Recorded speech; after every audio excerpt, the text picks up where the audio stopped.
And so when I say Chinese, I want you to scream out the nation that's associated with this. For example, if I say Chinese, you're going to say what? China. All right, let's say it with authority. When I say Chinese, you say what? China. All right, that's just a test right there. So here we go. Chinese. China. Russian. Russia. Italian. Italy. German. Germany. Swedish. Sweden. Korean. Korea. Egyptian. Egypt. Nigerian. Nigeria. Black. Exactly. Nothing. Tell him, Pastor. Tell him, Pastor. Black, nothing. I hope you were able to successfully identify the issue.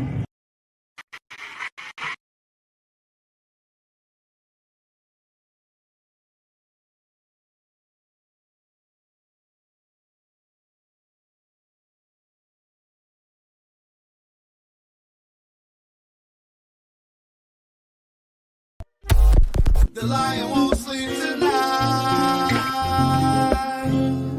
'cause we woke now, and we woke now. I said the lion won't sleep tonight,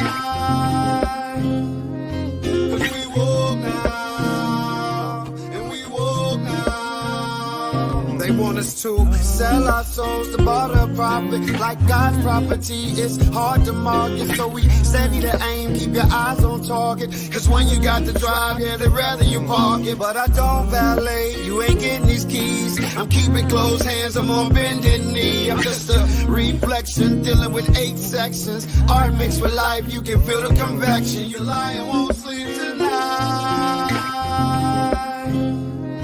'cause we woke now, and we woke now. I said the lion won't sleep tonight, 'cause we woke now, and we woke now. I said the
The lion won't sleep tonight.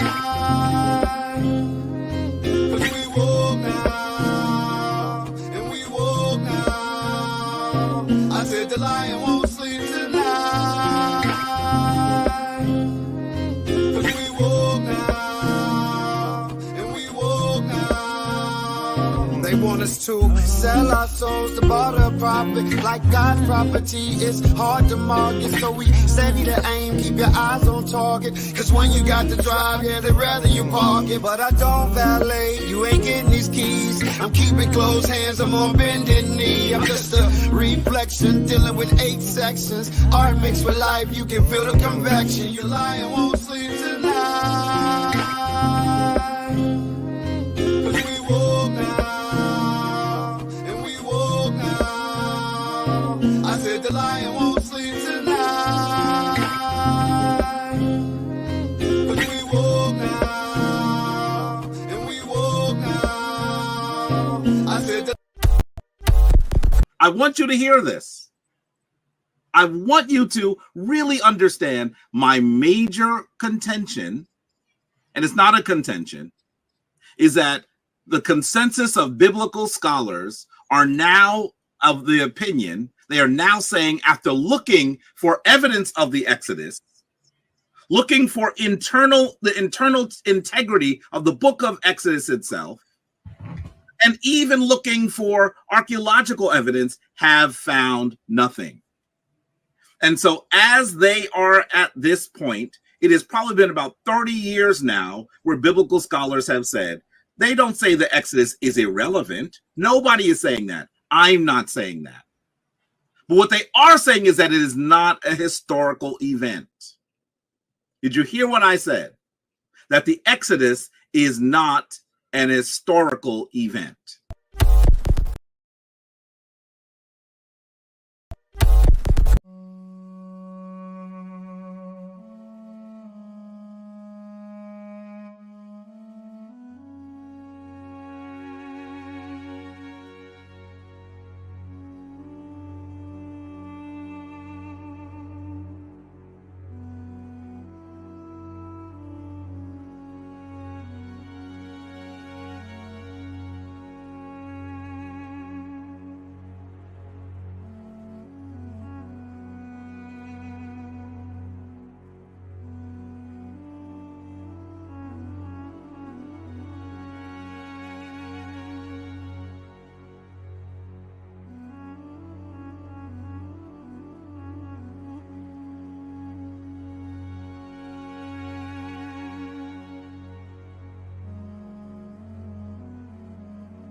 I want you to hear this. I want you to really understand my major contention, and it's not a contention, is that the consensus of biblical scholars are now of the opinion, they are now saying, after looking for evidence of the Exodus, looking for the internal integrity of the book of Exodus itself, and even looking for archaeological evidence have found nothing. And so as they are at this point, it has probably been about 30 years now where biblical scholars have said, they don't say the Exodus is irrelevant. Nobody is saying that. I'm not saying that. But what they are saying is that it is not a historical event. Did you hear what I said? That the Exodus is not an historical event. Genesis chapter 11, verse 10 explains the genealogy of Shem. Shem was a black man in Africa. If you repeat this fact, they can't laugh at you. If you repeat this fact, they can't laugh at you. If you repeat this fact, they can't laugh at you. Want to say peace and blessings to everyone. Want to apologize for the technical issues. StreamYard is doing some weird things as of lately. Literally, on my end, I couldn't see the videos play, couldn't hear any audio, even though my equipment, everything is set up properly. So that's why you probably saw a video clip on your end and then a pause. But on my end, I mean, I had to log out, log back in, open up with different browsers till it finally worked. But nevertheless, I know that this is an unscheduled live. This is kind of one of those late night playbooks. And, I may have to do an extended discussion on this. And the guy that you see on your screen, your top right corner, right? That guy name is Jabari, right? His name is Jabari. And he represents the conscious community, Sonetta TV and all those guys. And that his video popped up in my recommendations, and I decided to watch it.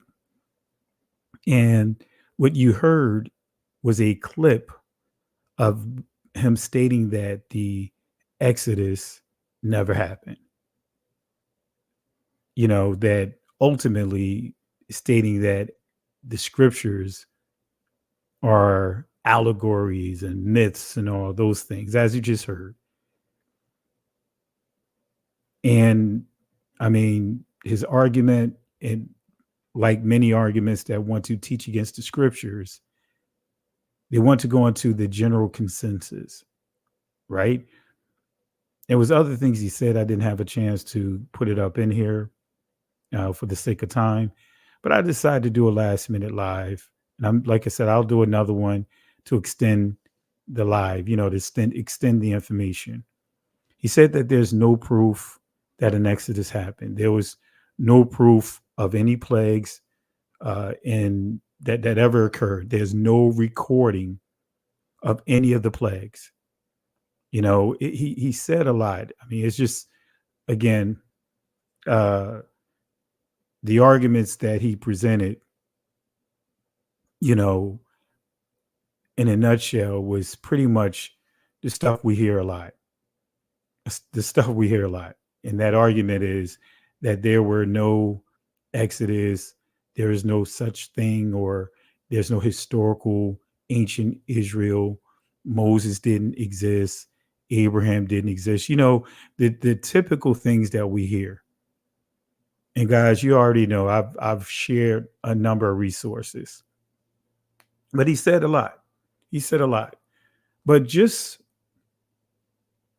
off of what he said, and of course, the thing that he pointed out was most historians and, most Egyptologists agree in terms of the Exodus never happened. There was no proof of it ever happening. The plagues, there is no proof. There's not a single documented writing that it ever occurred. I mean, this is what you hear from them. And so what I'm going to do today, and you guys for the most part, this is going to be a refresher for the most part, for most of you guys. But we're going to give clarity here. We are going to give clarity. Because another thing he stated was that, referring to the death of the firstborn, he said that while, Yah or the midwives had more compassion on life, on the Hebrew Israelites' lives, than the Most High had on the Egyptian lives. I mean, unbelievable. Quoting how the Pharaoh stated, hey, kill the firstborn. But then he said the midwives had more compassion. The Egyptian midwives had more compassion on the Israelites' children than Yah had on the firstborn of Egypt. I mean, just that in itself tells me he don't know the scriptures, or he's trying so hard to be selective and really push his point of showing that, hey, Yahweh of the scriptures, unmerciful, but the Egyptians had more compassion for life. And if I have enough time, I'll pull up the clip. But I tell you, family, this is what we have to, why we have to do these teachings.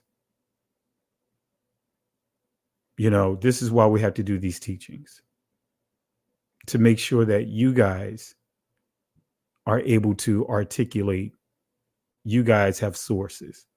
So let's go ahead and get into it. I'm not going to prolong this. Don't want to hold you guys up too long. And I know most of you guys are going to watch this in a replay. And again, my apologies for the delay and, with this video starting. But let's get into it, family. He said that there's no proof. There is no documented proof that there was ever an Exodus. Now, I shared two video clips. I shared the clip of Mount Horeb, the split rock. And I also shared a clip of the altar of the golden calf. I shared that with you, right? That's what you saw on your screen. Now, the key is whether they want to accept it or reject it. Whether they want to accept it or reject it. And that's where we start getting into selective sources, selective scholarship. People want to believe what they want to believe. Now, I'm going to share those two video clips again, and then we'll get right into the lesson. I want you guys to look at it again, and you can do a search for these items. Let's do it again. I'll share it again, and then from there, we'll get into the lesson. All right, let me get to it here. Let me scroll down. All right, this is the split rock of Horeb, and then also the golden calf altar. And you'll see that it's fenced off, very well protected. You can't have just easy access to this, of these historical landmarks. Here we go.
All right. So I just want to, again, allow you guys to see for yourselves the proof. Just some visuals of some key significant landmarks that is highlighted in the scriptures. You can't get around it. Now, of course, you'll have a handful of people, because of wanting to hold on to certain beliefs of theirs, want to kind of have the King Saul stubbornness and want to come up with every excuse, every explanation to try to undo these signs. We have, this is proof right here, but let's not just go off of these historical landmarks, biblical historical landmarks. Let's take it a step further, because this guy said that there was no Exodus. There's no proof. He said most scholars agree that there was no Exodus. So he said there's no writings, no proof of any of the plagues. So let's go ahead and highlight a few things. Before we get into it, I know this is Shabbat night. I want to say Shabbat Shalom to some, Shabbat Shalom to others. Now, of course, for me, we deal with the ancient Hebrew versus the Israeli. So it'll be Shabbat Shalom. But there is something about you, Judah. Every last one of you guys that are watching, especially with you knowing who you are, there is something special about you. Out of everyone, we get hit from every side, from the conscious community, from Islam, from the Christian church, and from Judaism. Out of all the people, we are the only ones that get attacked on every side, from every front. No other group of people can claim that. We are the only ones, thus proving the scriptures, but we get hit from every angle. You know why, family? Because there is something special about you, Judah. There is something special about you, Israel. See, they know that Yahweh only spoke to you as a nation and no other. So no matter how these different nations, these other nations, hijack our identity, they cannot get the revelation that we have, because the Most High did not speak to them.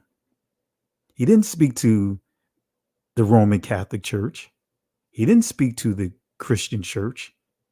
He didn't speak to these name stealers. He spoke to our ancestors, in which he literally have, the Most High had downloaded these things and interwoven this into our spirit, our fiber. So when we wake up, oh my goodness. See, that's what they know. See, that's why they did everything they could to modify our DNA by way of traumatic experiences, to alter, to shift, to change, to modify our reproductive system. So that way we, through our bodies, through our anatomies, biologically, we would pass down what they call generational curses. I'm not going to explain the Emory University experiment with the mice. Look it up. Just type in Emory University studies with mice, and you'll understand why I'm saying what I'm saying. So this is why we are going through what we are going through. You know, it's interesting when I did some research about what's happening over in overseas, right? Over in Israel. They burned down universities. They taken books, historical books. Sounds familiar?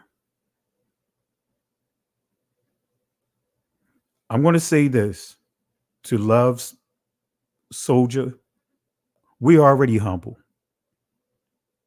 We can brag about how special we are. We've been more than humble. We are a humble people as a whole. We are a humble, loving people. We are the only people that continue to forgive and love up on our oppressors. So we have every right, just like King David before he was a king, he bragged on the Most High. And we have to brag on the Most High. And Nadia, no, Yah does not love everyone. That's in the scriptures. Yah does not love everyone, just like Christ did not pray for everyone.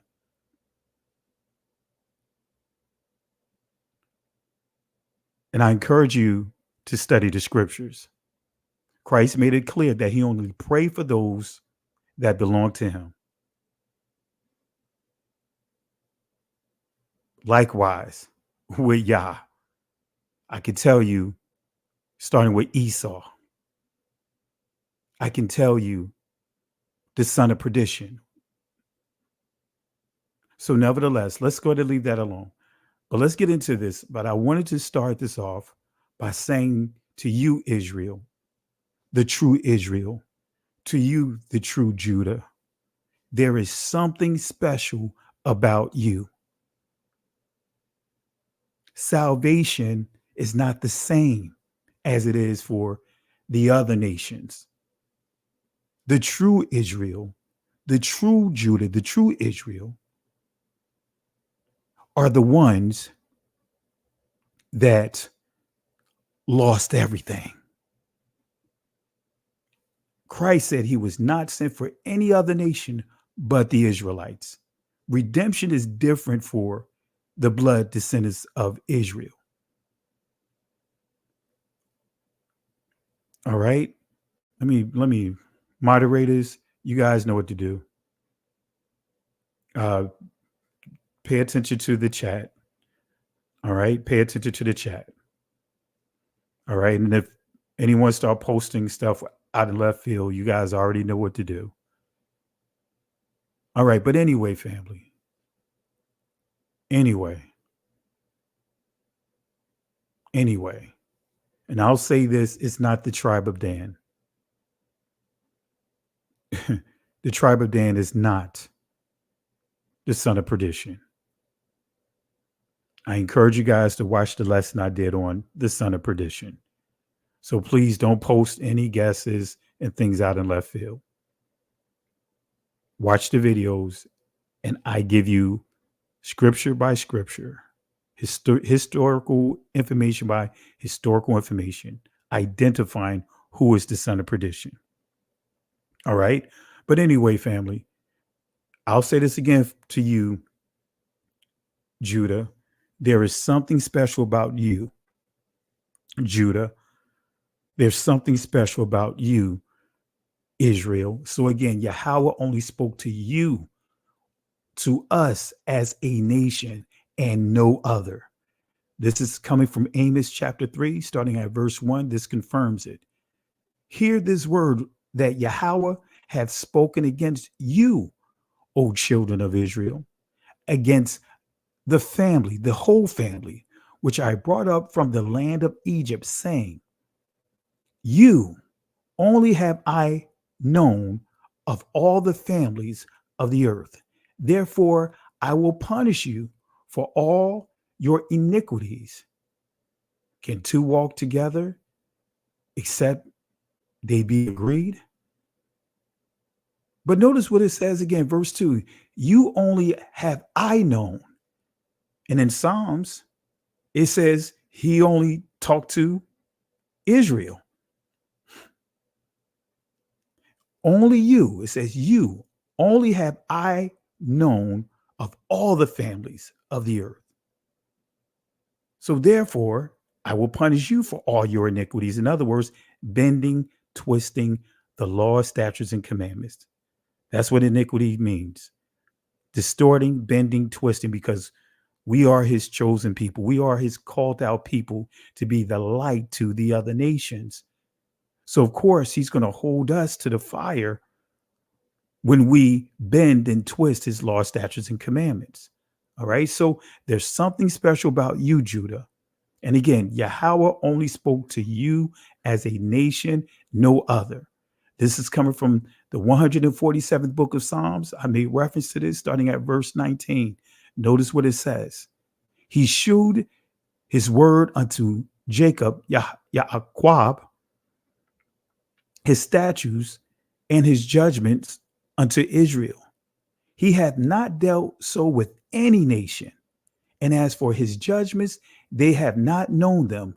Praise ye Yahweh. So I just gave you two passages proving that there's something special about you, Israel, that Yah did not speak to no other nation but you, but to our ancestors.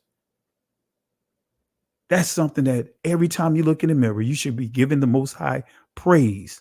Why? Because the Messiah looked like you. Israel looked like you. According to the scriptures, the Father looks like you. Abba, Yah looks just like you. But anyway, there's something special about you, family. No other nation can worship like we can. That's why there's a special entry when you look up the word gospel in the Oxford Dictionary. Notice what it says: a fervent style of Black American evangelical religious singing developed from spiritual sung in Southern Baptist and Pentecostal churches. See, there's something special about you, Judah. There's something special about you, Israel, which leads me to Exodus chapter 8, starting at verse 22. Let's get into it. It says, I will sever in that day the land of Goshen, in which my people dwell, that no swarms of flies shall be there, to the end thou mayest know that I am Yahweh in the midst of the earth. And I will put a division between my people and thy people. Tomorrow shall this sign be. So the Most High is making it clear that he's going to put a division between us and, far as his people, and our oppressors, right? And this is what, when we look at when he says sever, from a Hebraic school of thought, we see distinguish, put a difference, show marvelous, separate, set apart, to be distinct, to be distinguished. Do you know, even in the midst of all what we see going on right now, see, when, even though we're dealing with a lot of negativity, but guess what, family? They are making a distinction between us and them. Us who are the true chosen, and others who have converted. There's a distinction. See, if you search right now on Google and you type in Israelite or Hebrew Israelite, guess what's going to come up? Even though it'll have mostly negative things, but they are identifying us as being Israelites. They are identifying, showing that we are the Hebrew Israelites. They're not associating the word Jew to our community. They are making a distinction, and they're proving the scriptures, because they are now using words, Hebrew Israelite, and even just simply saying Israelites as a byword. Hallelujah. I thank the Most High that he's still, even in the midst of our oppressions, he's still making a distinction between us and the name stealers. Come on, family. Hallelujah. So let's go to Matthew chapter 13, verse 30. Let's see what it says. Let both grow together until the harvest. And in the time of harvest, I will say to the reapers, gather ye together first the tares and bind them in bundles to burn them, but gather the wheat into my barn. This is just basically representing judgment, which leads me to the plagues. These plagues, I want to make it clear, the plagues that we read about in Exodus, and pretty much anytime you see plagues, these are signs. The plagues are signs. The plagues are proof and evidence that the Negroes are the true Israelites. Let me say that again. The plagues are proof and evidence that the Negroes are the true Israelites. You guys already saw the videos post 1948 showing you how the Israelites truly looked, including the footage of how the true Egyptians looked prior to the invasions. So the plagues are proof, they are evidence that the Negroes are the true Israelites. And when we understand the word sign, it says here, a signal. Now, of course, in the Israeli pronunciation is O, but in the ancient Hebrew is awath or ath, which means a signal. It means evidence, mark, miracle, proof. And when we go to Revelation chapter 15, verse 1, it says, and I saw another what? Sign in heaven, great and marvelous, 7 angels having the 7 last plagues, for in them is filled up with the wrath of Yahweh. So we see, even in the end times that we live in, we're going to see another sign. And those are the 7 last plagues.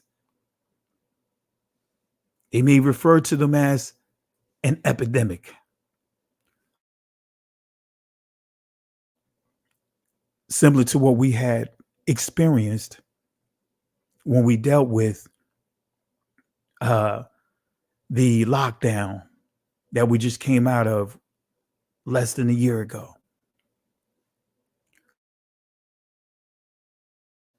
So again, the plagues, they are signs.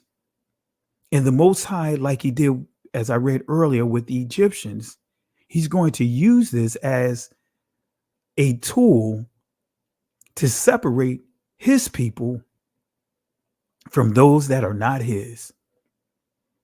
The true people of Israel versus those that are name stealers. I'll leave it at that. I'll leave it at that. Hallelujah. And it says, I saw another sign. And so the 7 angels having the 7 last plagues. Well, what does the word plague mean? We see it says a pestilent, plague, stroke, pestilence. So this is giving you an idea of what a plague is. You can refer to it as disease, but a plague, pestilent. Okay, so the Israelites were not told to leave Egypt prior to the plagues. Let me say that again. When you study the scriptures, the Israelites, they were not told to leave Egypt prior to the plagues. Yahweh reassured the Israelites that this judgment would be used as a separator. Pharaoh prevented Israel from keeping a key sign. Let me say that again. Pharaoh He prevented Israel from keeping a key sign. Well, what is the sign? Well, it's in Exodus chapter 5, starting at verse 1. Here it is. And afterward, Moses and Aaron went in and told Pharaoh, thus saith Yahweh Elohim of Israel. Now, some of you guys would say Yahweh Elohim. Some of you guys would say Yahuwah Elohim. Ancient Hebrew, Yahweh Elohim, right? If you study Arabic, right, you know it, they pronounce the name Elohim. If you understand Aramaic, it will be pronounced Allah. Elohim is not ancient Hebrew. That's not from any of the ancient Shemitic languages. So thus saith Yahweh Elohim of Israel, let my people go, that they may hold a feast unto me in the wilderness. So we see that the Israelites want to have a feast, Chag, in the wilderness. It's right in front of us, in the wilderness. So they want to hold a feast, right? In the wilderness, Chag Madabar, right? Forgive me, this is backwards. It should be Madabar, but it should be reading from right to left, not left to right. I just noticed that. Chag, feast, Madabar. I'm saying this from ancient Hebrew pronunciation. It means wilderness. The primitive root word for Madabar is Dabar. So to hold a feast unto me in the wilderness. And Pharaoh said, who is Yahweh that I should obey his voice to let Israel go? I know not the Yahweh, neither will I let Israel go. He said, no, not Yahweh. In other words, he said the name of Yahweh, but he don't have a relationship with Yah of Israel. That's a whole nother discussion. Verse 3, and they said, the Elohim of the Hebrews hath met with us, let us go. We pray thee 3 days' journey into the desert and sacrifice unto Yahweh our Elohim, lest he fall upon us with pestilence or with sword. So we see Israel is pressing to honor. I'm going to show you a Shabbat, but there's a special thing about this particular Shabbat. This is an actual feast day. What is the feast? Let's see what it says here, starting at verse 4. And the king of Egypt said unto them, wherefore do ye, Moses and Aaron, let the people from their works get you unto your burdens? Verse 5, and Pharaoh said, behold, the people of the land now are many, and ye make them rest from their burdens. In other words, the word rest there is Shabbat. So Moses is saying Moses is encouraging Pharaoh, saying, hey, look, let the people honor the Shabbat. Let them honor the feast day. And Pharaoh saying, hey, no. It says, behold, the people of the land now are many, and ye make them rest. In other words, have a Shabbat from their burdens. So Yahweh instructed Moses and Aaron to allow the Israelites to go into the wilderness to honor him by a feast. What is the feast? We know it's not Passover because Passover didn't occur at this time. Now, let's see what the book of Jubilees say.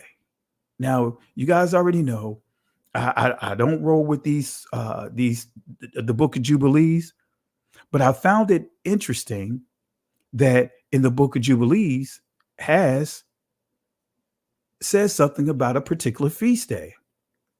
And what feast days are we talking about? We'll see. Jubilees 16:19. And we went our way, and we announced to Sarah all that we had told him, and they both rejoiced with exceeding great joy. And he built there an altar to Yahweh, who had delivered him, and who was making him rejoice in the land of his sojourning.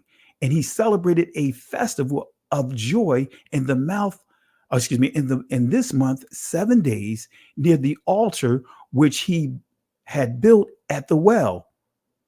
And we see here Ba'ar of the oath Shabbai, right? So again, for me, I don't roll with the Book of Jubilees because of some of the things that are highlighted in there, starting with Adam and Eve, stating that Adam, in a nutshell, had Eve living inside him for 2 weeks. But again, there's some historical information you can extract out of it. So I don't use this as a primary source. But again, this was interesting when I read the Book of Jubilees, seeing that Abraham was honoring the Feast of Tabernacles, because I studied that in the scriptures. When I saw that, I already knew when I really started doing my deeper discoveries that it had to be the tabernacles going into the desert, right? But here confirms that, okay?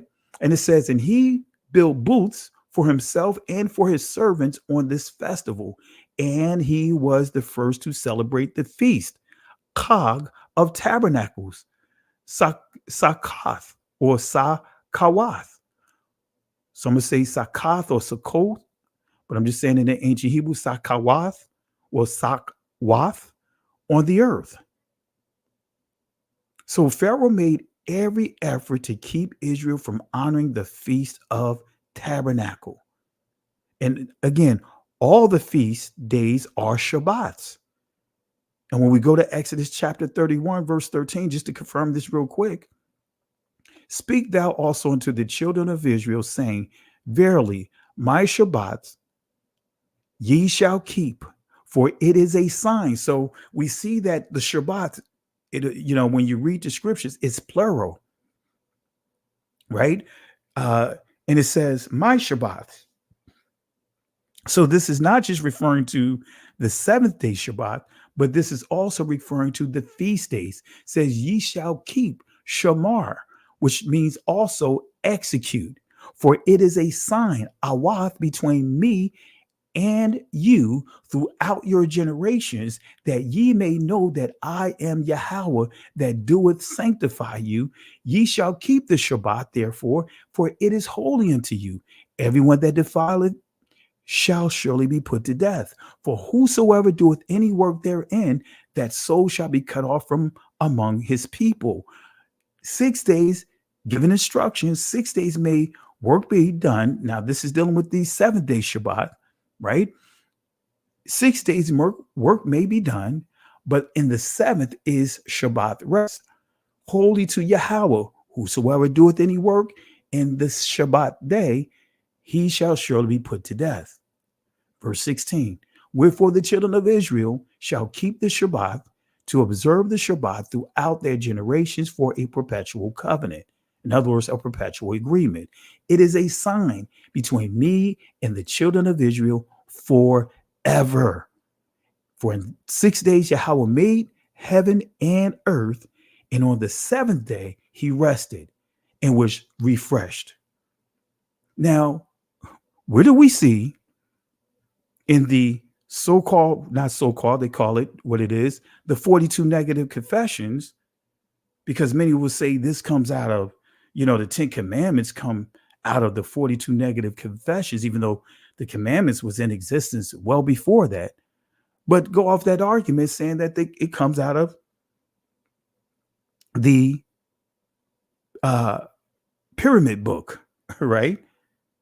Because that pyramid book, they got thousands of them. It's pretty much a eulogy. But I don't recall seeing anything about honoring the Shabbat. Anyway, so it says, it is a sign between me and the children of Israel forever. According to our Dabar HaKodash, guess what? The Shabbat day was put in place at the very beginning, right? So the key that I want to highlight here, it says here, and he gave unto Moses, when he had made an end of communion with him upon Mount Sinai, 2 tables of testimony, tables of stone written with the finger of Elohim. So when it says the two two tables of testimonies, this is saying the commandments, the 10 commandments, the covenant written with the finger of Elohim, with the Most High.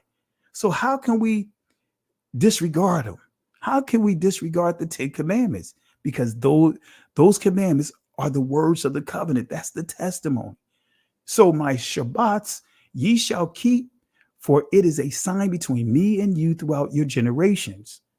So let's transition over to get a better understanding of the proof of the plagues. Because I'm going to play this one more time. I'm going to play this clip one more time of what Jabari had stated about no proof of the Exodus, right? He even said that there was no proof of the plagues. I didn't put it all in here because I didn't have time, but let's play the clip one more time. I want you to hear this. I want you to really understand my major contention, and it's not a contention, is that the consensus of biblical scholars are now of the opinion, they are now saying, after looking for evidence of the Exodus, looking for the internal integrity of the book of Exodus itself, and even looking for archaeological evidence, have found nothing. And so as they are at this point, it has probably been about 30 years now where biblical scholars have said, they don't say the Exodus is irrelevant. Nobody is saying that. I'm not saying that. But what they are saying is that it is not a historical event. Did you hear what I said? That the Exodus is not an historical event. He said it wasn't a historical event. I'm going to say this real quick, Love Christ. Watch the lesson, or I'm going to have to remove your, put you in timeout. Because I don't want to be a distraction within the comments section. I'm not dealing with the son of perdition. As I stated, go watch the video that's inside the playlist. Matter of fact, I did a lesson on it a week ago, 2 weeks ago, actually. But look at it and go to the playlist of foundational teaching, and you'll see the lesson on it. So let's leave that alone. Let's not teach that here.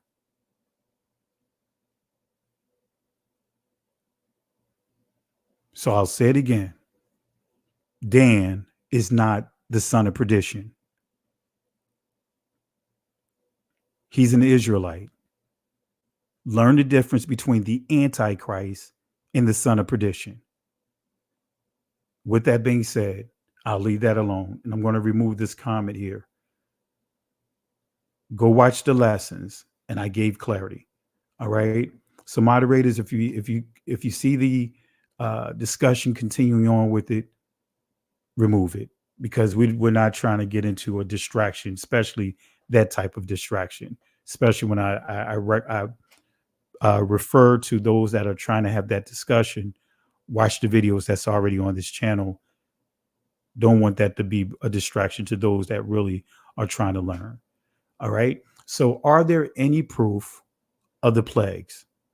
Are there any proof? Because Jabari said that there's no proof of any Exodus. He even said that there's no proof of the plagues. There's no writings of it outside of the scriptures, basically.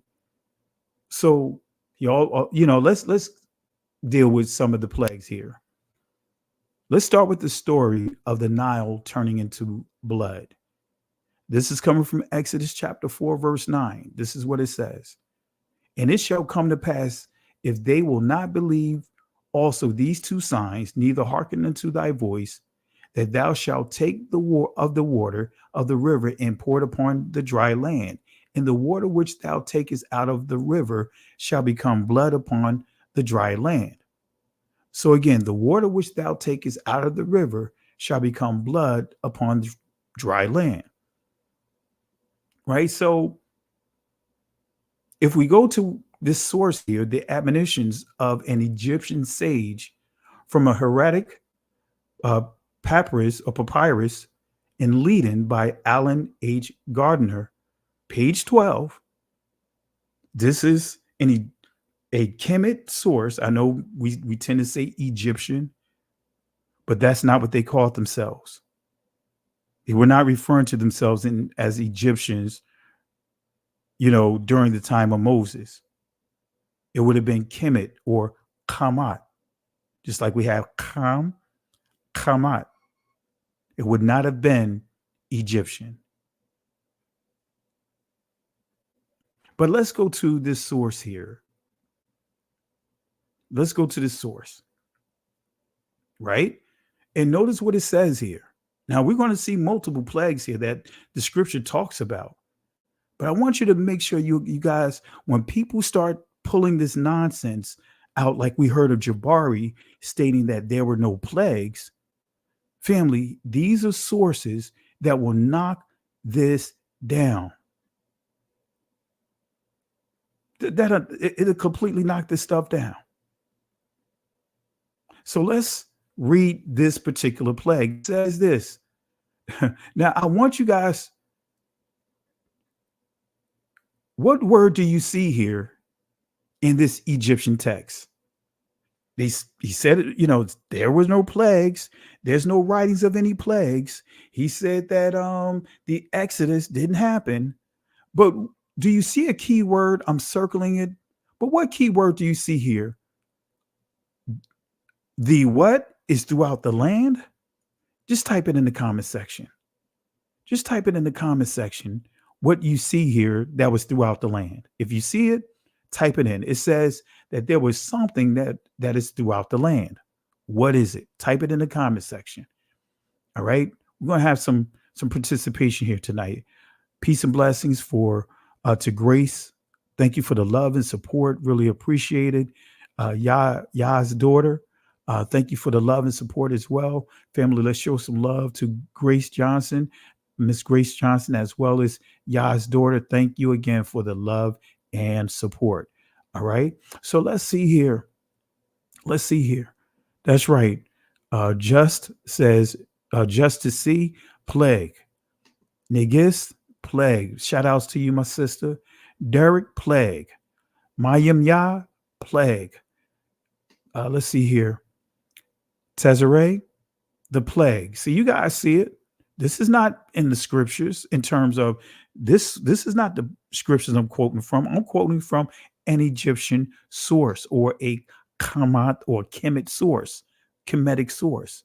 Hadassah, plague. Tamara, plague. Amiyah, plague. Yaquaba, plague. So you guys see it here. I am peace, plague. James Washington, plague. Desiree Wade, plague. So you guys agree. Jay Smooth, plague. I'm just giving shout outs to you guys as I go through this as well. Tanya Horton, plague. Ivan, plague. Called apart, plagues. Semaya, plagues. All right. So you guys see it. Vernon, plagues. All right. So we all agree that we see plagues here. All right. We see plagues. You cannot get around it. That's what we see here. We see plagues. So let's see what else this source says. All right. Let's see what else this source. Let's read the rest of this particular point here. It says the plague is throughout the land. Blood is everywhere. Death is not lacking. The mummy cloth speaks before ever one draws near to it. The river is what? Wait a minute. Let me pull it over here. Now, can you guys tell me what you see on your screen? It says the river is what? We already identified plague in this Kemetic, or some would say Egyptian, but Kemetic source. It says the river is what? Or the river is what? Let me see if you guys are awake here and posting your comments. Tamara says blood. Vernon says blood. Grace Johnson says, let me scroll down because it's going pretty quick. Grace Johnson says blood, right? Emma Horton says blood, right? Antoinette, blood. Desiree, blood. Jay Smooth, blood. Desiree Wade, blood. Andrea Drake. Let's see here. Some people think if they tell a lie often enough, loud enough, it will become true. Bill Carson says hell is a state of your mind. Shaking my head. Yeah, he's all over the place. Him and a number of these people in these different communities, they all over the place. All right. But nevertheless, let's see who else. A few more. Coco Mango, blood. Mayim Ya, blood. Simon Ya, blood. All right. Andrea Drake, blood. Quinn City, blood. Joy, shout outs to Sister Joy, blood. Hadassah, blood. Annie Jones, blood. So you guys all see and read exactly what I am reading here. All right.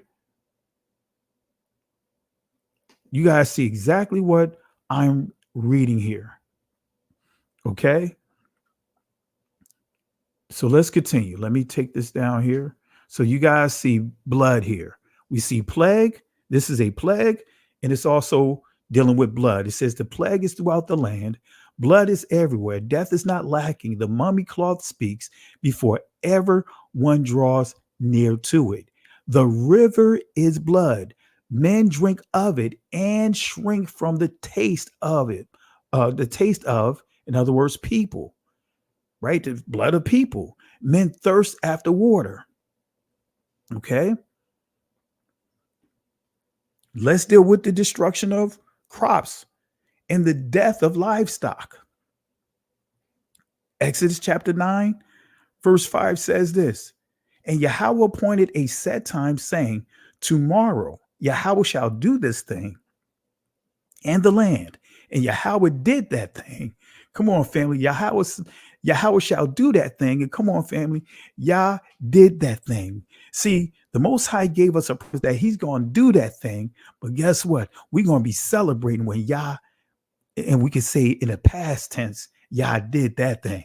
So it says, and Yahweh did that thing on the morrow, and all the cattle of Egypt died. But of the cattle of the children of Israel died not one. Exodus chapter 9, verse 30 and 31 confirms this as well. But as for thee and my servants, I will know that ye will not fear Yahweh Elohim. And the flax and the barley was smitten, for the barley was in the ear, and the flax was bold. And then we go over to chapter 10, verse 14. I'm just highlighting a few things, family. And we're going to go right back into the source I highlighted to confirm these things. Exodus chapter 10, starting at verse 14. And the locusts went up all over the land of Egypt and rested in all the coast of Egypt. Very grievous were they. Before them there were no such locusts, as they neither after them shall be such. And they covered the face of the whole earth, so that the land was darkened, and that they did eat every herb of the land and all the fruit of the trees which the hail had left.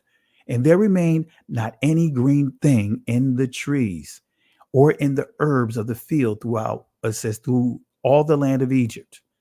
So let's go back to the source. Admonitions of the Egyptian sage from Hieratic Papyrus in Leiden, page 9.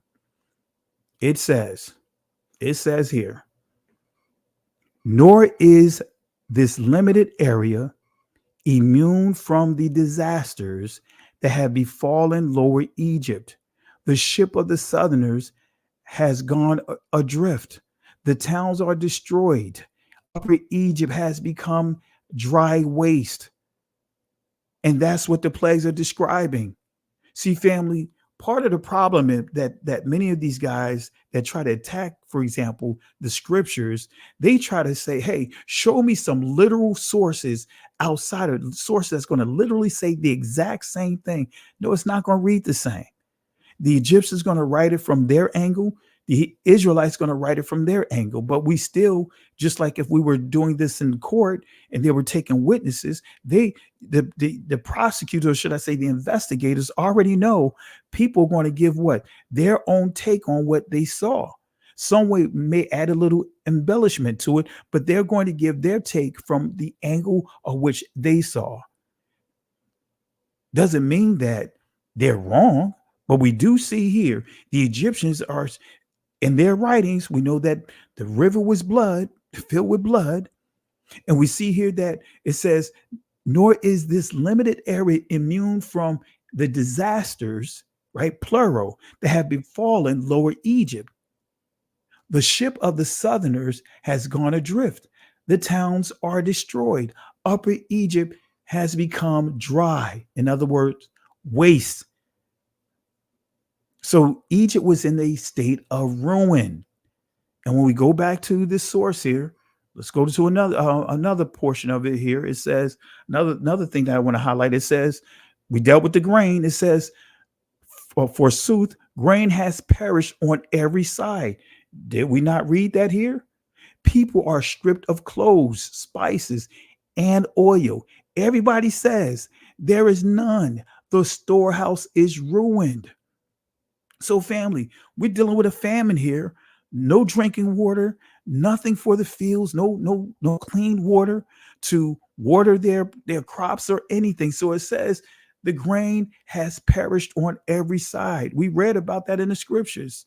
So Pharaoh's servants were becoming impatient with Pharaoh's blindness to the destruction of Egypt. Notice this here, what it says in Exodus chapter 10, verse 7. It says this, and Pharaoh's servants said unto him, how long shall this man be a snare unto us? Let the men go.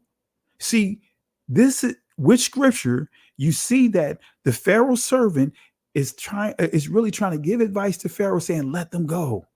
Let Moses, Aaron, and the people of Yah go. Let the men go, that they may serve Yahweh their Elohim. Knowest thou not yet that Egypt is destroyed? So they saying Egypt is in ruins. Pharaoh is so stubborn, saying, hey, I'm going to still hold my ground. I'm still going to do what I want to do. I'm still going to kick against the pricks. And they're saying, Egypt is already in ruin. Let the people go. They're trying to salvage what's left over. So let's see if this occurred. Let's go back to the source, page 34. Let's see what it says. Right? It says, the products of craftsmen, the palace, to what purpose is a treasure house without its revenue or revenues? Glad indeed is the heart of the king. Now notice what this says. It says, glad is indeed is the heart of the king. So this is telling you that Pharaoh is being what? Stubborn. When truth comes to him, what is the truth? This is his counsel coming to him, like we saw in the scriptures, telling him that Egypt is in waste, is in ruins. So it says, glad indeed is the king. In other words, prideful, stubborn is the heart of the king. When truth comes to him, lo, every foreign country comes. That is our water. That is our happiness. What shall we do in respect thereof? All is ruin. Come on, family. You cannot get away from this. You cannot get away from this. I'm just giving you some simple pointers on how to knock down the things that we've been dealing with as a people of other communities, trying to say that the Exodus didn't happen. The Exodus didn't take place. That, like he said, most, if we go with the common consensus, remember, it was the common consensus that said that we were less than human, that we were beasts. That's what the common consensus, the majority, was saying. See, Jabari, with his, he knows what he's saying is not a good response. It's not, because the majority doesn't mean, just because a majority agrees on something doesn't mean that they're right. Again, I could give you a number of examples in science that they had to change, starting with what's that, the moon lander. If you remember, the moon lander had like 20 foot spokes at the bottom of it So when it landed on the moon, it was high up. Well, the reason why it was high up like that with those 20-foot spokes or stilts, whatever you want to call it, sticking out, is because according to the scientists, they calculated that the Earth, the moon, is millions of years old. And they came up with a calculation stating that there should be 15 to 20 feet of space dust that have accumulated on the moon. And guess what, family? It wasn't even a quarter of an inch, maybe a quarter of an inch to an inch. Letting you know, according to their so-called studies, big difference is saying 20 feet versus a quarter of an inch. So it's saying that the Earth, the moon, is much younger than what they calculated anyway. So now let's deal with the death of the firstborn. It says, and it came to pass that at midnight, Yahweh smote all the firstborn in the land of Egypt, from the firstborn of Pharaoh that sat on his throne unto the firstborn of the captive that was in the dungeon, and all the firstborn of cattle. It goes on to say, and Pharaoh rose up in the night, he and all his servants and all the Egyptians, and there was a great cry in Egypt, for there was not a house where there was not one dead. Now, Jabari said in his video, right, contradicting himself, Jabari said that, shout outs to my sister Carol, shout outs to you, sis. Jabari said that the midwives had more compassion on life because they went against Pharaoh's choice, Pharaoh's command, and killing the firstborn of the Israelites, and said that the midwives had more compassion than Yahweh killing firstborns. But family, the scripture makes it clear. Pharaoh gave a command to kill the firstborns, and he started killing the firstborns.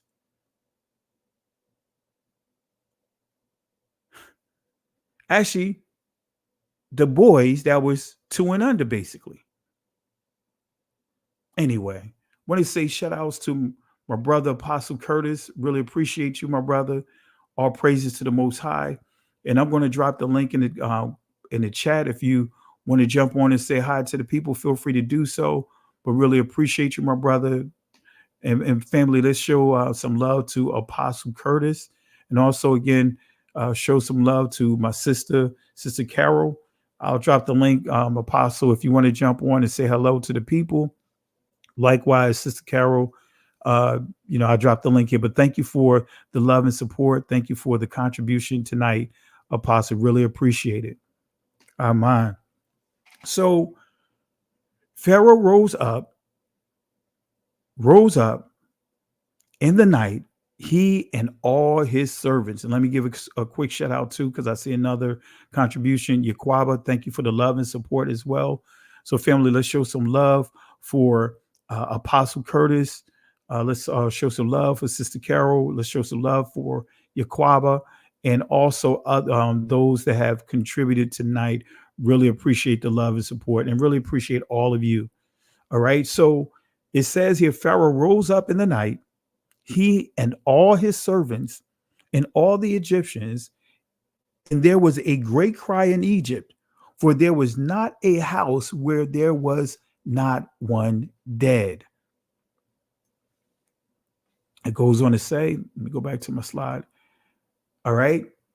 So it tells us that the scriptures are telling us that there was a great cry in the city, or in Egypt.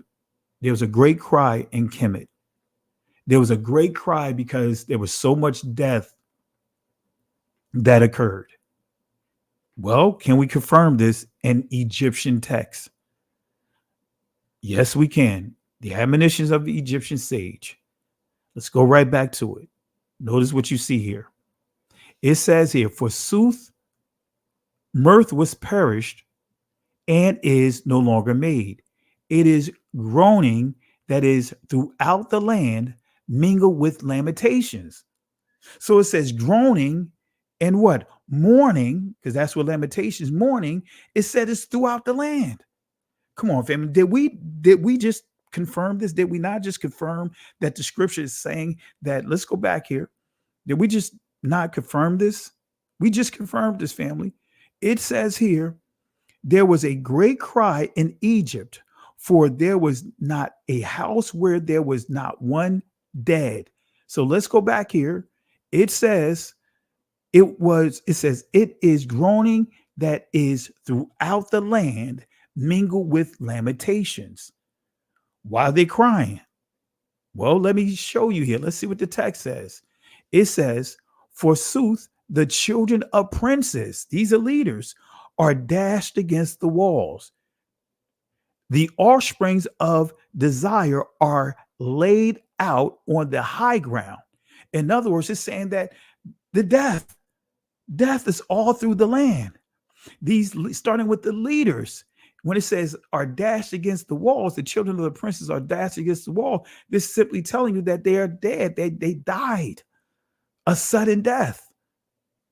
Family, let me zoom this in. This is Egyptian text. It says the children of princes are dashed against the wall. Family, it's just that easy. See, those that are trying to deny the Exodus and trying to say the scriptures is not a historical text, that tells you they have an agenda. Because so far, I confirmed with this source that the plagues took place. I'm confirming with Egyptian source what the scriptures describing. They're describing the same things, even though it's worded according to the Egyptians, right? Or the Kemet, right? They're giving their testimony of what, bearing witness of what's going on. But from an Israelite perspective, we see in the scriptures bearing witness of what? The same thing, but in their own words. All right. This is another thing I want to highlight. In Arvis, Egypt, right? 13th dynasty plague pits. Yeah, family, they had plague pits. They had plague pits because of there were massive graves like this. And the way the customs of the Kemet, or some say Egyptians, you guys already know, they took pride on how they buried their dead. So when you see these plague pits, this tells you that there was a disease. People were dying in large numbers. And so to mitigate this situation, they buried them in designated places like this. That's why they call it plague pits. And these images come from the Austrian Archaeological Institute. So Professor Hans Godicke, excuse me if I mispronounce the name, of Johns Hopkins University, notes that just such a plague is mentioned in papyrus documents of the era following the 13th dynasty, and the text refers to it as the Asiatic disease. Wait a minute. We are what? Afro-Asiatic. Come on, family. They call this the Asiatic disease.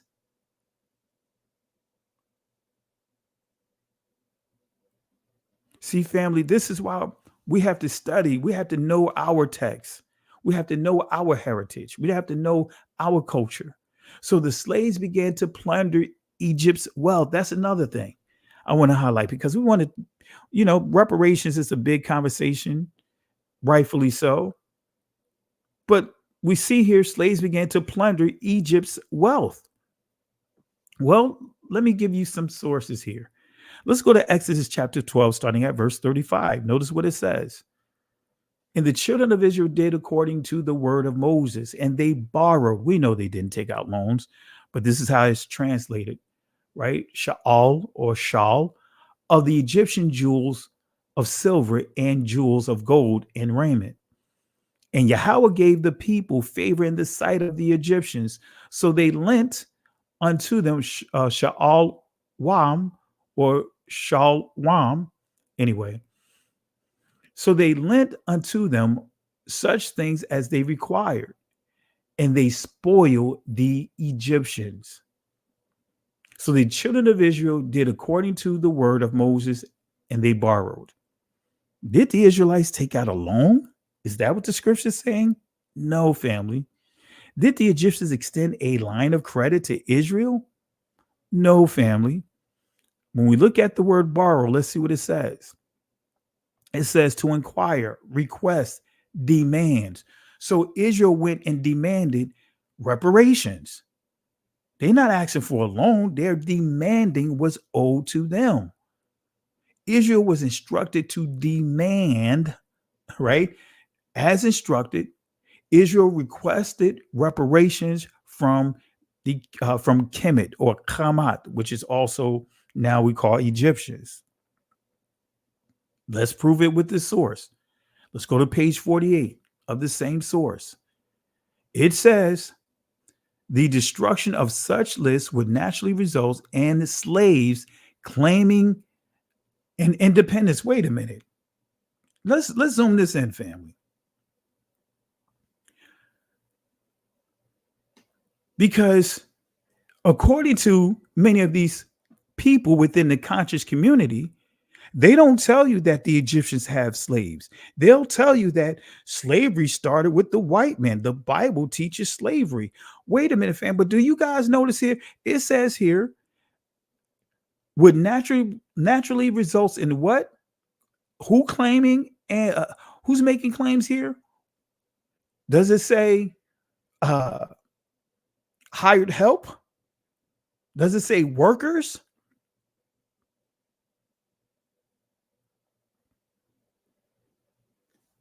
So what does it say, family?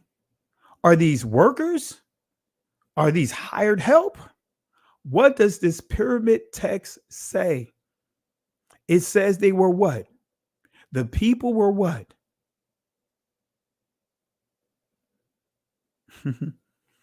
Y'all type it in. Derek Israel says slaves. Right, let me zoom it in. Vernon says slaves. Sister Joy says slaves. All right, let's see here. Trying to look through some of this real quick. Roderick, slaves. Ivan, slaves. I am peace, slaves. Niggas, slaves.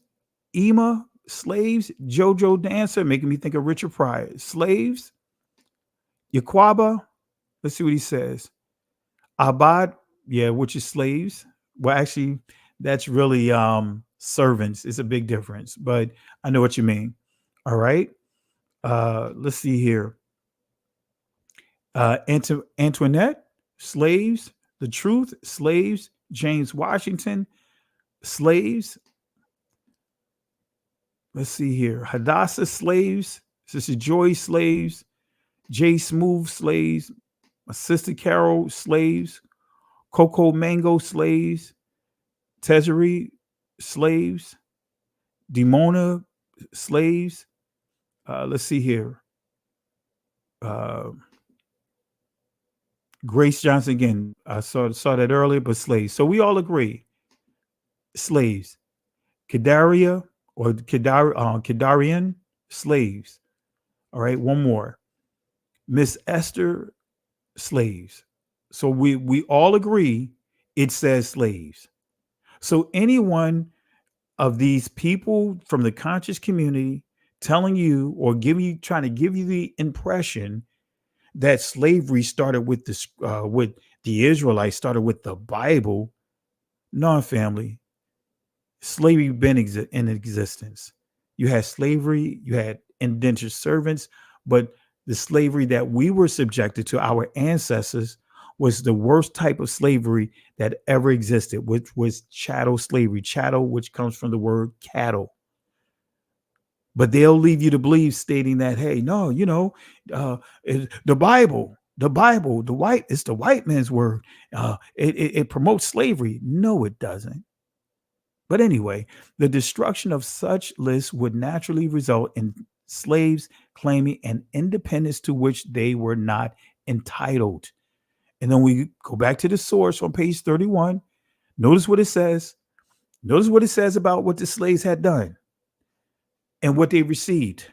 The women of the Egyptian women, or the Kemetic women, what they had done.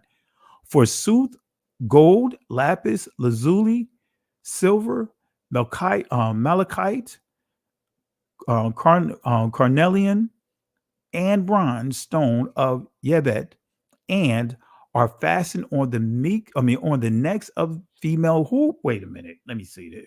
What did they do? What they put all this jewelry on? What type of people? Female what? Are these female indentured servants? Are these female workers that are on the clock? It doesn't say any of that. It says, as you see here, you could type it in. It says female what? How did it describe these people? As being who? Not servants, but female who? I thought that there was no slaves in Egypt, according to these Egyptologists, according to these Kemetic conscious people. They'll lead you to believe that slavery only existed among the Israelites, and that the white man took the Bible and used it to enslave people. Now, we know that they used the scriptures out of context to oppress us. That's true. But slavery existed well before the Transatlantic World War, well before the Sub-Sahara, I don't even like to say Sub-Sahara, but the Arabic slave trade. And you see here female slaves. All right. So let's read this in its entirety. Let me read it again. It says, forsooth, gold, lapis, lazuli, silver, malachite, carnelian, and bronze stone of Yebet, and are fastened on the necks of female slaves. Good things are in the land, yet the mistresses of houses say, would that we had something to eat. So guess what? The mistresses, the women of Kemet, they're now giving what? Precious jewelry to the female slaves. And then when we go to page 61, it says here, behold, the poor of the land, and this is referred to those slaves, the poor of the land have become rich, and the possessor of property has become one who has nothing. Did we not just confirm here?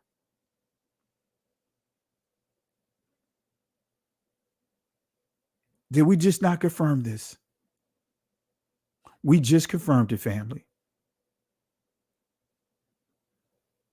We just confirmed it. We just confirmed it. We confirmed with Egyptian sources reparations that the poor of the land became rich, and the owners of the property, the owners of the land, has become one who has nothing. Can't get around it. Can't get around it, family. Another point I want to make, since Jabari mentioned about the Egyptian midwives, one thing I want to highlight here, and I want to give some additional clarity here, because most will teach that these midwives are Egyptian, while some teach that these midwives are Hebrew. Josephus referred to them as being Egyptian. But let's go to the book of Exodus real quick, chapter 1, verse 7. And the children of Israel were fruitful and increased abundantly and multiplied and waxed exceeding mighty, and the land was filled with them. So it says Israel, they grew. They had a major growth. All right. That's one of the other things that Jabari wanted to dispute. But we're not dealing with the majority consensus. We're just going to go off of history here. We're just going to go off of what some of the scholars were saying about their assessment of Egypt, starting with the skulls and the catacombs. Who are these slaves? So let's go to Deuteronomy 28, starting at 58, perpetual consequences. It says this: if thou wilt not observe to do all the words of this law that are written in this book, that thou mayest fear this glorious and fearful name, Yahweh thy Elohim, then Yahweh will make thy plagues wonderful, and the plagues of thy seed even great plagues. So we see the Most High is stating about plagues coming on the Israelites, and of long countenance, sore sickness, and of long countenance. Moreover, he will bring upon thee all the diseases of Egypt. So he's saying the diseases of our oppressor will start experiencing those diseases if we don't turn away from our wicked ways. Are we not seeing a lot of the diseases come on to our people? Our people more and more are starting to catch or have diseases and sicknesses that we didn't have before. I remember when we started our ministry 15 years ago. I think it was a little more than 15 years ago. My wife's nephew died of a cancer that, and he was 16 years old, a cancer that normally an Asian person would normally get, an Asian senior citizen that's in his 70s would normally get. But look at what's happening to our people. See, during slavery, they didn't eat meat all the time. They ate meat, but meat wasn't something they ate every day. What did they eat? They ate a lot of vegetables. They drank a lot of water. They lived so long. Look at it. Do the lookup. They lived beyond their slave master, in many cases, the slave master and the slave master's son, whom they passed down, handed down, had in their wills to take over. Our ancestors were living long lives to the point that they didn't really know how old most of them were because of some of the things that they were doing, mismanaging their birth certificates, their date of birth. But anyway, so we see here, it says, he will bring upon thee all the diseases of Egypt. See, again, we're starting, many of from within our community is starting to get diseases that we didn't get. Now we see dialysis centers popping up in our communities. That was unheard of. Have you guys noticed that? Over the past 10 to 15 years, more and more, you got dialysis centers popping up just like a fast food restaurant.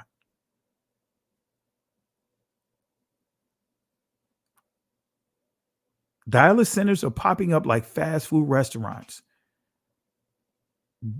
Liquor stores. You know how it goes, family. You grow up on where I grew up at, Newark, New Jersey. You have the liquor store. Down south, they call it the ABC store. You have a church. You know the routine. There's certain things that you have on every corner. You have a fast food, or should I say, you have the Chinese restaurant. You know what I mean? Fast food Chinese restaurant. So our diets, family, our diets are important. The Most High even gave us clarity on what meats to eat and how to clean our meat. But we've gotten away from that. Many of our brothers and sisters eating the same meats of the oppressors. Let me leave that alone. So, who are these slaves? They weren't Khazarians. They weren't the name stealers. They are our ancestors, family, Negroes. You guys know this source, Crania Aegyptica by Samuel Morton, page 66. But this is starting with, this is right here is coming from page 60. If it be allowable to make these data the basis of calculation for the past 35 centuries, it will follow that upwards of 10 million of Negroes have been brought as bondsmen into Egypt during that period. Wait a minute. So he's saying that there were upwards of 10 million of Negroes, right? Our ancestors saying that they were Negroes, 10 million and upwards of 10 million Negroes who have been enslaved in Egypt. He didn't stop there. The vast influx of Negroes into the valley of the Nile. Let me make sure I'm checking to see if I see anyone trying to jump on. All right, don't see anyone. All right.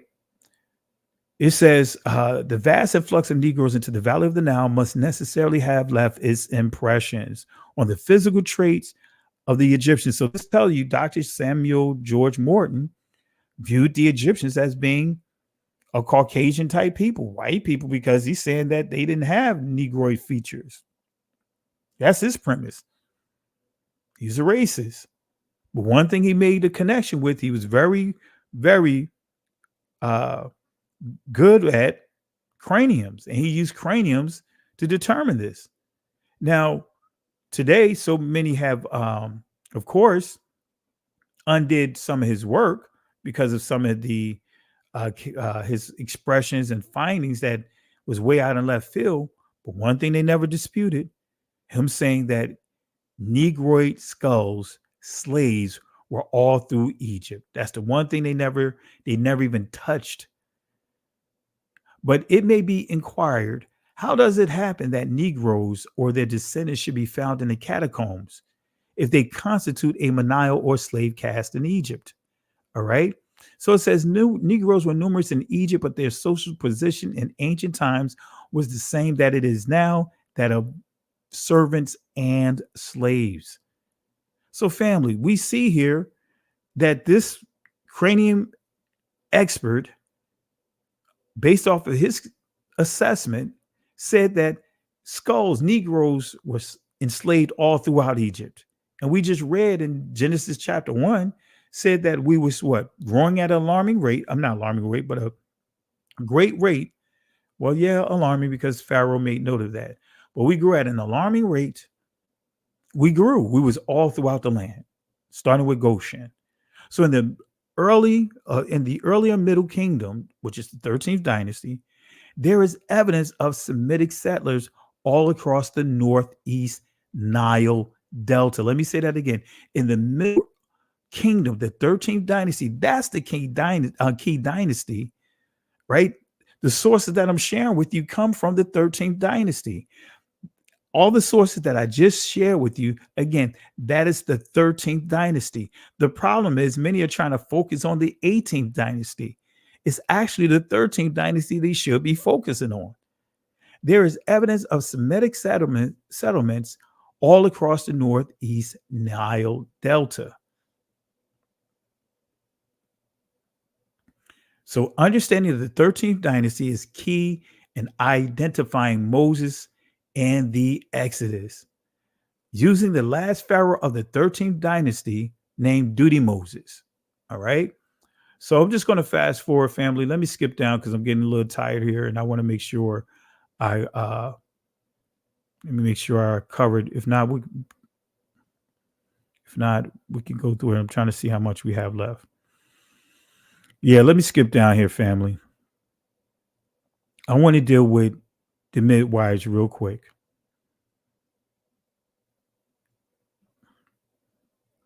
Exodus 1, verse 15. And the king of Egypt spake to the Hebrew midwives. Right? See, some would say that they're Egyptian, like Josephus. But it says here, the king of Egypt spake to the Hebrew midwives. Are there Egyptian women assigned to the Hebrews? Most cases, normally the midwives come from within, just like slavery, right? In the transatlantic World War, who were the midwives? Our women were the midwives. Normally it was the older women. They were the midwives. It wasn't the Caucasian women, the master's wife or daughters that were the midwives. It was from our own people. So again, some would say, believe that these are Egyptian midwives, while others will say they are Hebrew. And you can see why. So, and the king of Egypt spake to the Hebrew midwives, of which the name of the one was Sifra, and the name of the other Puah. And he said, when ye do the office of a midwife to the Hebrew women, and see them upon the stools, if it be a son, then ye shall kill him. If it be a daughter, then he shall live. Right? I'm not going to get into this article here. This is just New York passing a law allowing midwives to perform abortions and physician assistants. All right. And this is just a statistic here that says that the average number of live births for the same 3-year period of 2012 to 2014, it says was 237,499. So in this period, it says that there was more abortions, 285,127 abortions versus kids actually being born. Those numbers are even higher. So Planned Parenthood founded on racism, believe in protecting society against the unfit. That should be believed. So we know what she said. We know the things that she went through in terms of the agendas that she was connected with other people. They wanted to make sure that they suppressed our people, push for us to indulge in or engage in sex, but wanted to make sure we couldn't reproduce. All right. But let me fast forward. Yes, Moses was born during the time of a massive genocide. But I want to get to a key point. Let's get to a key point. Let me fast forward, family. All right. I'm just fast forwarding. So the Hebrew women, because I believe they were Hebrew women. I don't believe the midwives were Egyptian, and I'll show you why. The Hebrew women were given instructions by the government: if their blood relatives gave birth to a son, then completely destroy him. Kill, moth, means to get rid of at the end to, or cause the failure of defeat of something, to completely destroy. So murder is the crime of unlawfully killing a person. So understand, in the eyes of Hasatan, he is not committing murder because he is at war. Let me fast forward here. Let me get to a point. I don't want to, as you can see, I'm trying to skip down. All right. So the king ordered the 2 supervising midwives to actually see that all baby boys were killed at birth while they were still on this delivery stool. They were ordered to kill all boys 2 years of age and under without their mother's knowledge and knowing it.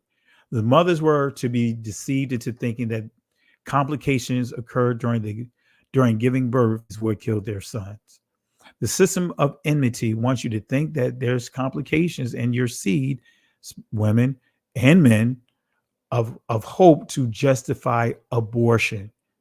All right. So the Hebrew definition of the names of the Hebrew women, Shifra and Puah, right? Shifra, her name means bright, to be fair, glisten.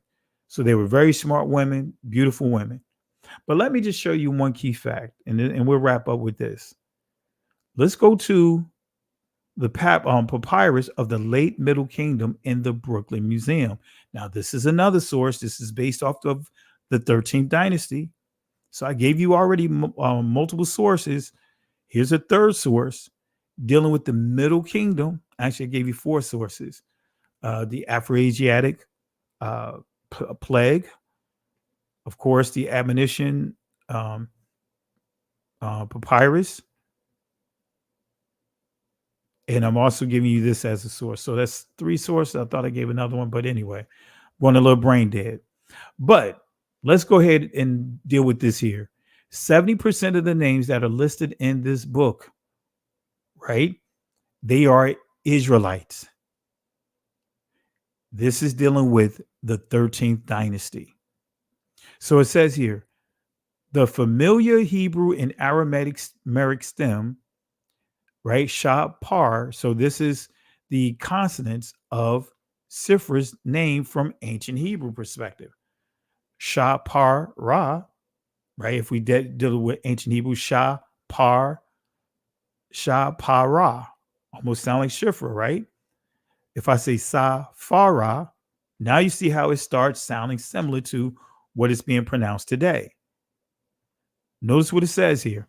Ultimately, the same as Aramaic Sipra or Sapfra, or as you see it, Sapphira, excuse me. And then we go down here, it says as Shifra, name of one of the 2 Hebrew midwives of Exodus. So it's telling you that these names are Hebrew names. Come on, family. I'm just giving you proof here. I just proved to you that the Hebrew midwives are Hebrew. Well, at least you see here a source showing that their Sifra's name is actually a Hebrew name. It's not an Egyptian name. It's a Hebrew name, as we highlighted here. We also see some other names here. We see Issachar, right? That's a Hebrew name. Inside this particular papyrus from the 13th century, a late papyrus of the late Middle Kingdom in the Brooklyn Museum, right? This is coming from page 95. We see Issachar here. But that's not the only name that we see here, right? You guys know who Issachar is. I'm fast forwarding here. I'm going to give you one more. You see Asher, right? Name of one of the 12 tribes of Israel and their ancestors, saying that his name means good fortune, happy, blessed. And this is just giving you some different pronunciation from different languages. Arabic, Sarah, okay, which means to be prosperous. But when we look at Asher, we know who Asher is. Here it is right here. Coming from Genesis chapter 30, verse 13. We know that he is one of these 12 sons of Jacob. All right, so family, we're going to stop right here. This is just giving you more clarity on Pua, but I just wanted to give you clarity, family. Let me see how many slides left. Yeah, I'm going to stop right here. I'm going to stop right here, family. I gave you more than enough information. I can go deeper, but knocking down some of the stuff that Jabari has taught. But we're going to stop right here. I think I gave you more than enough information. And again, I want to apologize to you guys for the issues that we had, the blank space that we had early on. Took about 10 minutes for me to 8 to 10 minutes to be able to navigate through what StreamYard was doing to try to prevent me from going live. But it is what it is. So my apologies to you guys, but I want to make sure that you guys understand what I just presented to you. This is a way of debunking a lot of the stuff that may come your way, trying to tell you that there is no such thing as the Exodus. All right. So with that being said, family, we're going to go ahead and wrap it up here. I'll close out again with a couple of videos showing you proof of some key events in the scriptures: the split rock of Horeb, the golden calf altar, and then we'll go ahead and close out with KRS-One.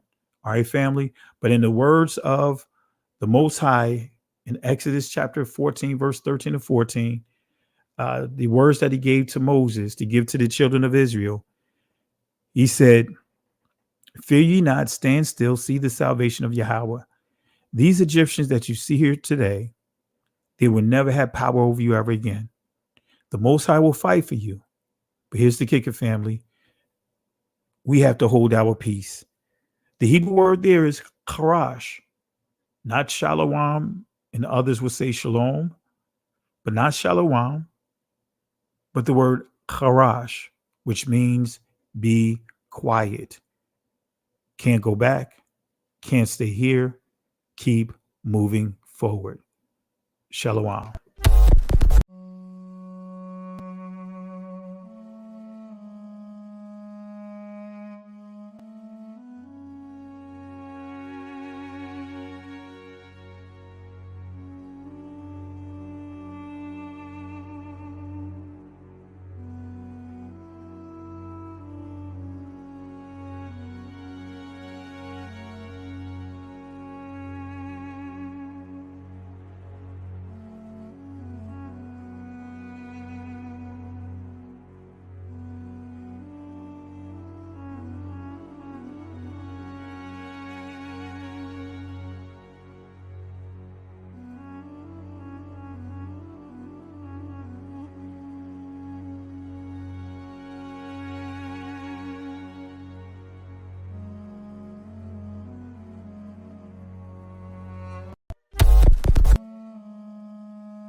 Listen, Genesis chapter 11 verse 10 explains the genealogy of Shem.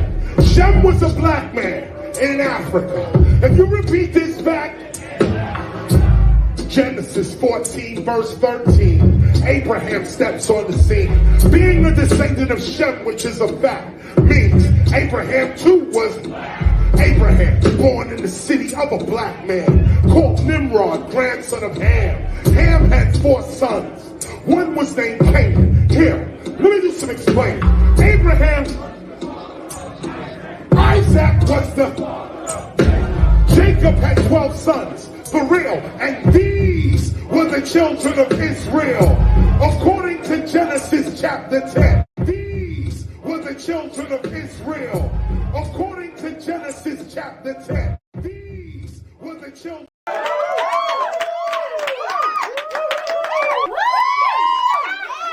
Somebody better call